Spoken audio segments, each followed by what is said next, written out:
Ford is making fantastic claims about the F-150 Lightning, the fully electric pickup truck. But is it enough to sway truck owners like yourself away from the gas and diesel combustion engine? Let's find out.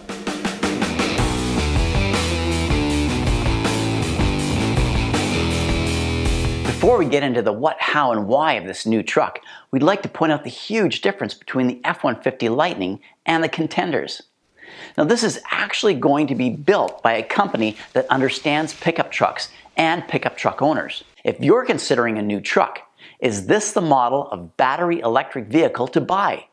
Not a hybrid, but a fully electric vehicle. Here's the top things that we feel set it apart from other trucks. It has monster specs. 563 horsepower and 775 pound-feet of torque.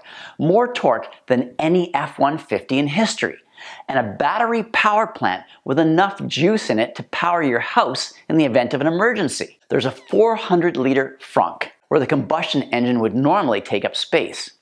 And it's got 2.4 kilowatts of ProPower on board. Right away, I pictured an electric cooler in there for tailgating. And that 2.4 kilowatts in the frunk is in addition to the 7.2 kilowatts in the bed. The dual inboard electric motors are new to F-150, as is the move to an independent rear suspension, just like the Raptor. It is a new truck, but it's designed using the knowledge and experience that has satisfied pickup truck owners with the top-selling pickup truck for 44 years. Literally millions of trucks sold. The foundation is a 4x4 that goes through rugged testing to handle rough terrain, a high-strength aluminum alloy body, and a useful max payload of 2,000 pounds and 10,000 pounds towing capability. It has the same cab and bed dimensions as the gas version, so it can use the same accessories that are already available. This is not a Prius. It's as though Ford has chosen the best features of every pickup truck and put them into one truck. Like the Raptor, it has an independent rear suspension, and it's quick, at 0 to 60 miles per hour in the mid-4 seconds, which is faster than the Raptor. 775 pound-feet of nearly instantaneous torque is like a diesel engine, with solid payload and towing numbers, but now with no emissions. Like other trucks, you do have to pay for the upgrades to get these max specs by taking the extended range battery and the max trailer tow package. In many ways, Ford has been building up to this truck, releasing digital features that are now familiar, like over-the-air updates, hands-free driving, ProPower on board, and the Ford Copilot 360 technology.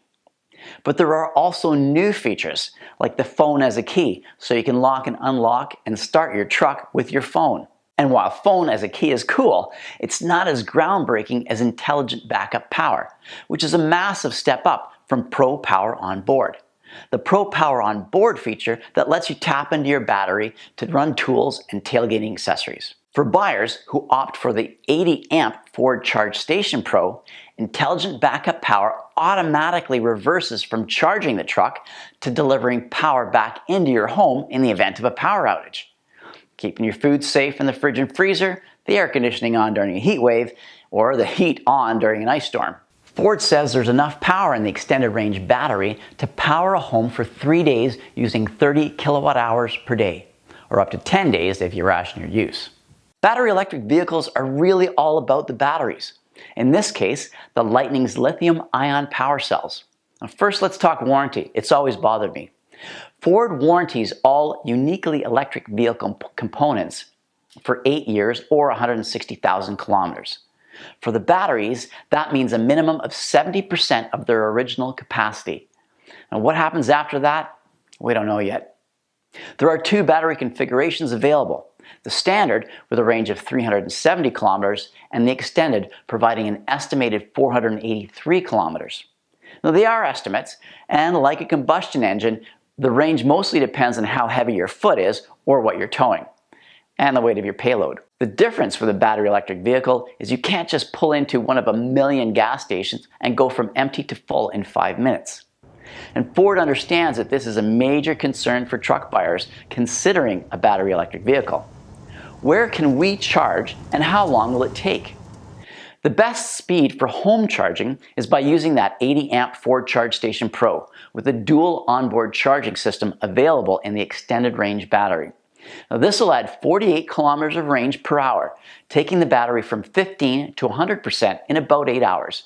Great for overnight charging. Now, on the road, when you find a public access 150 kilowatt DC fast charger, you can add 87 kilometers of range in 10 minutes and go from 15 to 80% in 41 minutes. There are over 63,000 charging plugs in North America, with more constantly being added. But not all are DC fast charges. You can find these charging stations using the FordPass app. The FordPass Power My Trip feature allows you to plan your route by identifying the charge locations. And Intelligent Range calculates the range while factoring in the payload, the towing, weather, and traffic. As more electric trucks and RVs take to the road, we expect to see charge sites large enough to accommodate them, at least at rest stops and truck stops, for instance, and naturally app updates to help you find them. At first glance, it still looks like a gas or diesel F-150. Then you notice the signature LEDs that run across the front and the rear, and the lack of holes in the grills. The unholy grills, sculpted hood, and running boards make the look unique and make it the most aerodynamic F-150 to date. You should be able to put one in your driveway in the spring of 2022 at a starting price in Canada for the XLT of 68,000 Canadian. To add to the confusion, the Canadian XLT will come with more standard features than the US version, so not exactly the same truck. Are the unique features, like a powered frunk and home battery backup, enough for you to go BEV? Or are the longer fill times, which extend trip times, too large a deterrent? Voice your opinion in the comments below. If you enjoyed this video, share it. Smash that like button, and if you want to see more, please subscribe.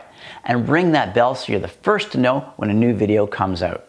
Until next time, stay safe, and we'll see you on the trails.